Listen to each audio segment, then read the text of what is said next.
Pronto, minha gente. Vou iniciar aqui a aula, então, a gravação dessa aula síncrona, tá certo? Para quem não estiver presente na aula, vai poder ter acesso, e vocês também vão poder ter acesso a esse conteúdo na aula, na aula no formato assíncrono também, lá no Google Sala de Aula, tá certo? Vou iniciar aqui a explicação das definições e aí depois fica aberto para vocês tirarem qualquer dúvida, tá certo? Então vamos lá.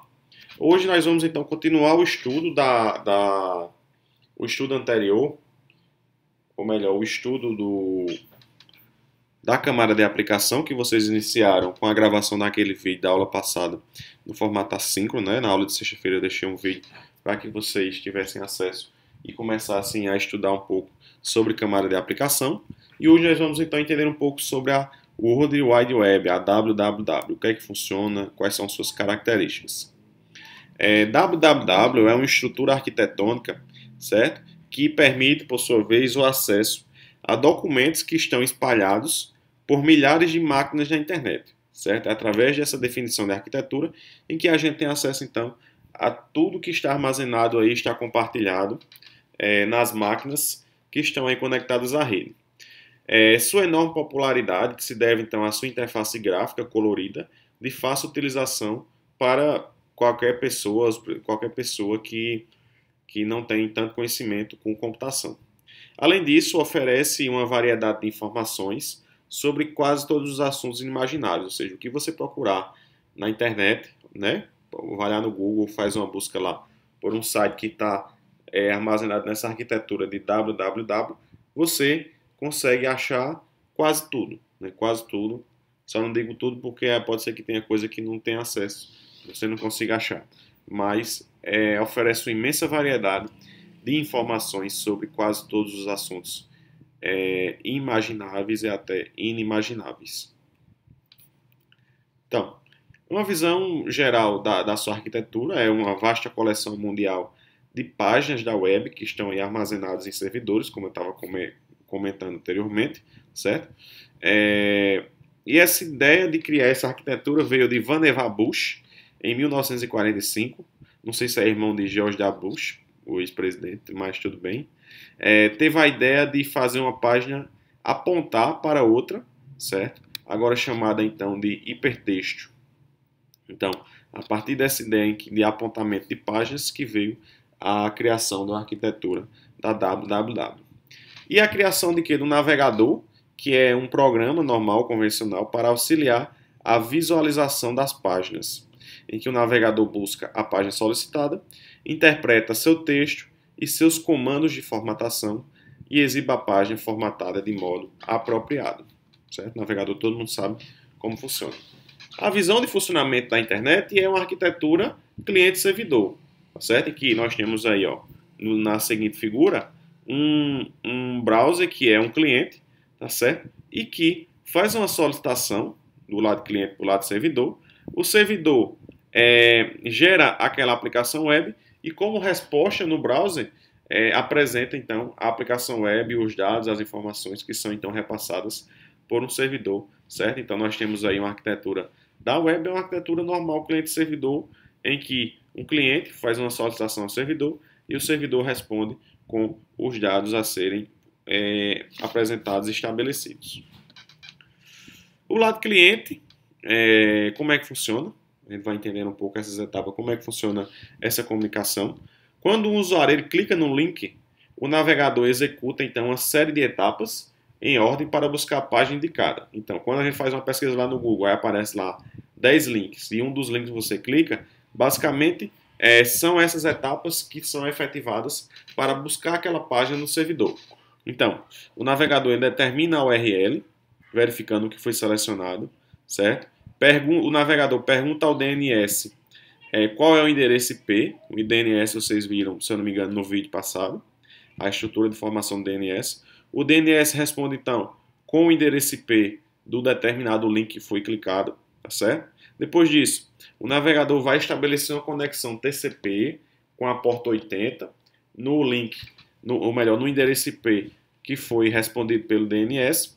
Em seguida, o servidor envia um comando solicitando um arquivo, que é o index.html. A gente vê muito isso desenvolvimento de sistemas web, que a gente tem lá um index.html, que está lá na pasta home, e esse index ele é o arquivo mãe, que é chamado para a execução de todos os outros, de todas as páginas web de um determinado site.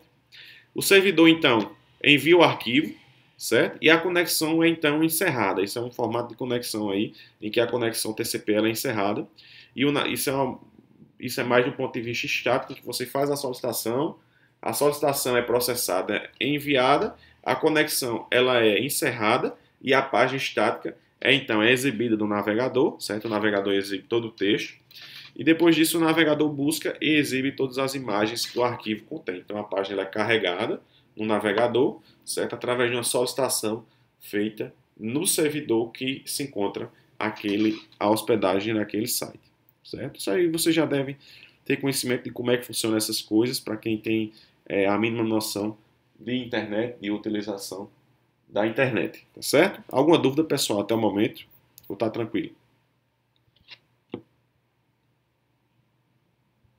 Tá tranquilo por enquanto, pessoal. Beleza.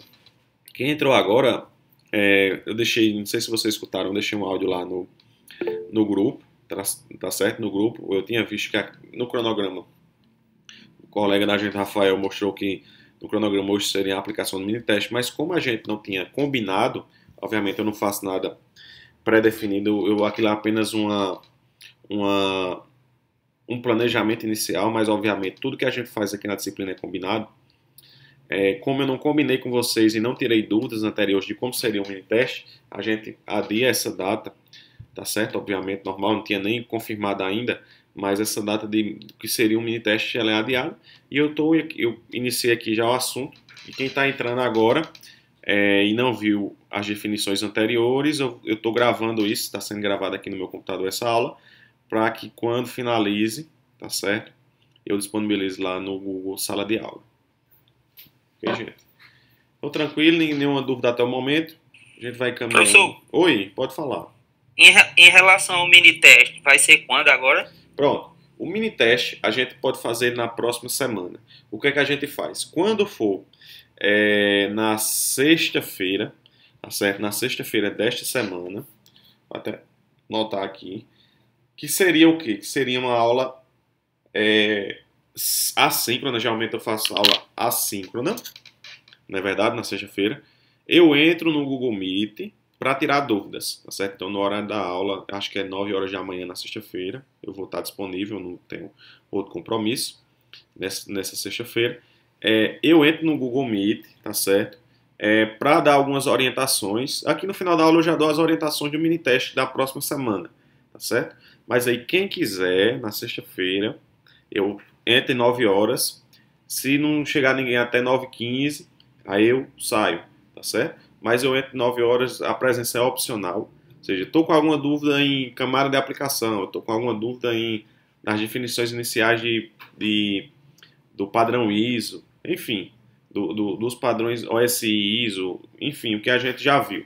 Aí você entra e a gente comenta rapidamente e pronto, é uma aula apenas de dúvidas. Quem não tiver nenhuma dúvida, não precisa entrar, tá certo?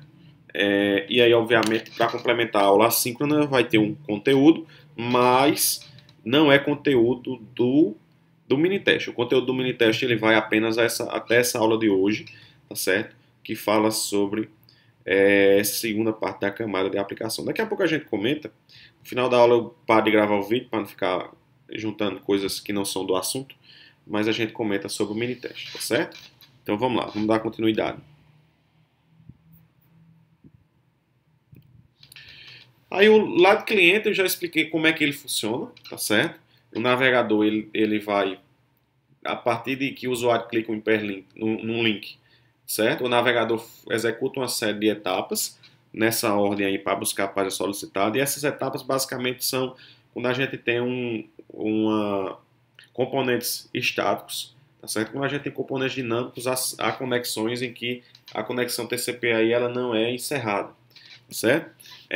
E no lado servidor, recebe então o nome do arquivo para pesquisar, tá certo? Recebe então o nome do arquivo e as etapas que o servidor executa no seu loop principal, certo? São justamente o que? Primeiro, aceitar a conexão que está tentando ser estabelecida, a conexão de um cliente, que vem através do navegador, certo? Obter o nome do arquivo que foi solicitado, ou seja, o arquivo que foi clicado, certo? Aí o servidor faz aquela busca e obtém o arquivo do disco, tá certo? E retorna então o arquivo do cliente, encerrando a conexão TCP.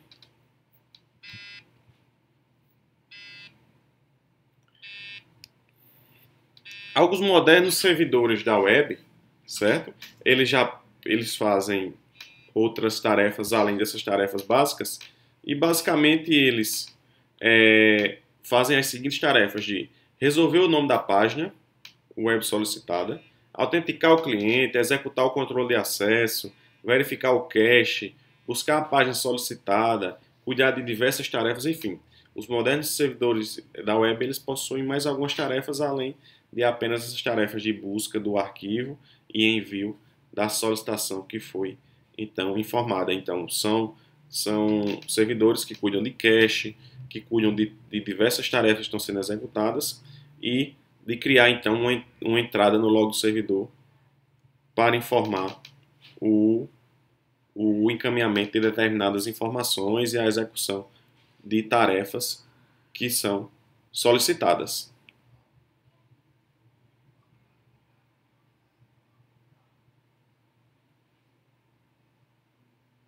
Certo, gente? Então, dando continuidade, nós temos então a URL, que vocês sabem muito bem como é que funciona. A URL ela vem da definição do protocolo HTTP, tá certo? Vem então, ela é definida através do protocolo HTTP e o nome do DNS do host é então a definição de um URL, ou seja, o DNS ele faz o quê? Ele faz então o que digamos que um encapsulamento daquele endereço IP, certo? Por exemplo, aqui no lado cliente. O DNS responde, então, o endereço IP que está, então, definido através de uma URL que foi criada, certo? E essa URL, ela sempre aponta, então, para o nome do arquivo, que é um arquivo index.html, como eu estava comentando anteriormente, em projeto de desenvolvimento web, o arquivo-chave, o arquivo principal é esse index.html, que ele é então executado pelo servidor, certo? Para a entrada de informações e visualização das primeiras informações, das informações principais do sistema web que está sendo então criado. Ou melhor, que está sendo então sendo visualizado, o sistema web, o site web, enfim. E aí, documentos estáticos da web, e a base da web é então a transferência de páginas, né, do servidor para o cliente, como a gente já viu. E essas páginas estáticas são arquivos que ficam armazenados em algum servidor, esperando o momento de serem recuperados. Como a gente viu, são páginas que estão armazenadas, em que a algum momento o cliente clica no link, e esse link ele faz então a solicitação para o servidor, tá certo? Para o servidor de determinada localidade em que aquela página da web está sendo então armazenada e está sendo solicitada para a sua efetiva visualização.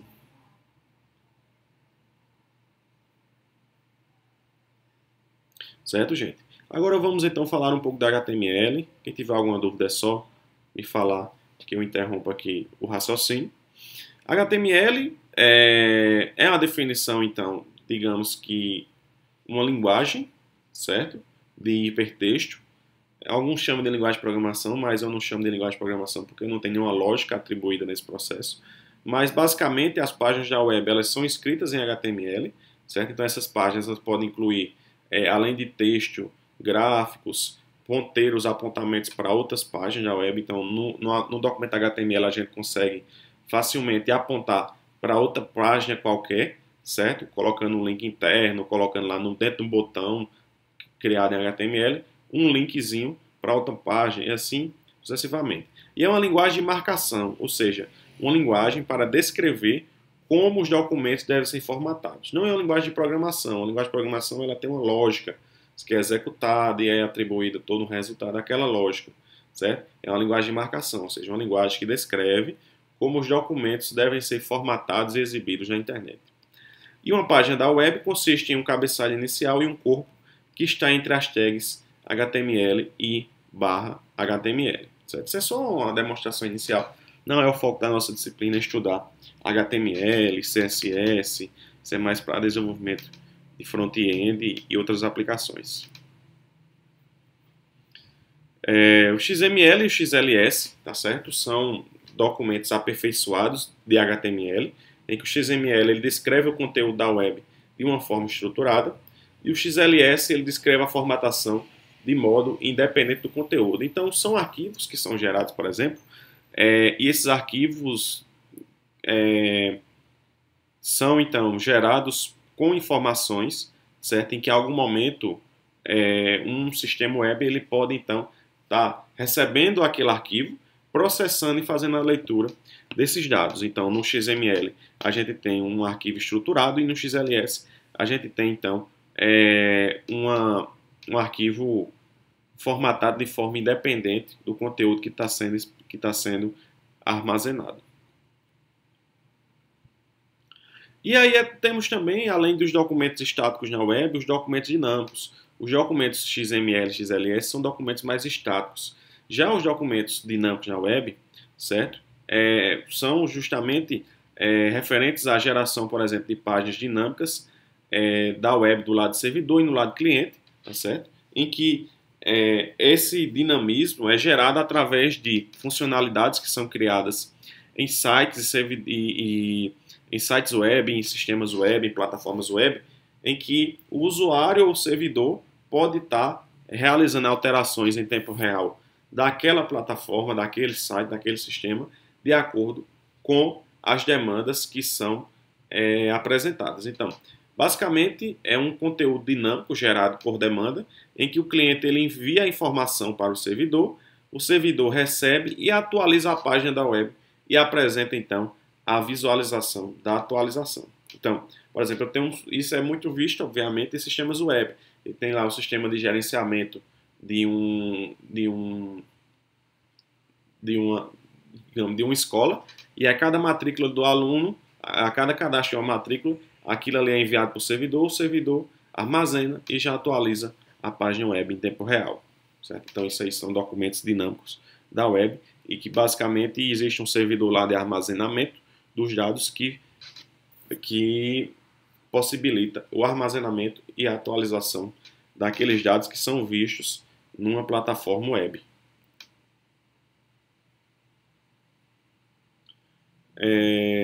Isso aí é só mais um exemplo, como eu estava falando. Tipo, numa aplicação de e-commerce, depois que o usuário clica no botão lá, procede do checkout, o navegador retorna o cookie com o conteúdo de carrinho de comprar, certo? Mas algum programa ou script no servidor tem que ser invocado para processar aquele cookie e gerar uma página HTML em resposta. A página HTML exibe um formulário contendo uma lista de itens no carrinho e o último endereço de entrega conhecido do usuário, juntamente com a solicitação para verificar as informações e especificar o método de pagamento. Isso aí é um exemplo de página dinâmica e um exemplo é justamente o cliente está lá selecionando